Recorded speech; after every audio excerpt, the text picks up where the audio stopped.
L'espoir s'est finalement transformé en douleur. Des milliers de personnes étaient venues assister aux dernières heures de l'opération de sauvetage et apporter leur soutien à Ryan. Peu après 21h30, les secours extraient enfin le garçon du puits et l'amènent dans une ambulance. Tous l'espèrent encore en vie, mais l'enfant est mort, selon le cabinet royal du Maroc, qui précise que le roi Mohamed VI a appelé les parents. Les jours précédents, c'est tout un pays qui retenait son souffle. Ils étaient venus nombreux au cours des derniers jours par solidarité, inquiets pour ce petit garçon de 5 ans coincé sous terre depuis 5 jours.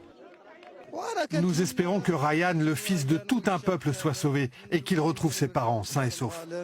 Ryan est tombé dans ce puits asséché alors qu'il jouait près de chez lui. Impossible pour les secours de le récupérer par le même accès. Seule une caméra glissée jeudi avait permis d'entrevoir l'enfant, blessé mais vivant. Les secours lui ont fait parvenir de l'eau et une bouteille d'oxygène.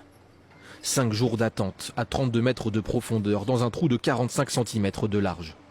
5 jours pendant lesquels les secours ont déblayé pour creuser un tunnel horizontal dans l'espoir de rejoindre l'enfant.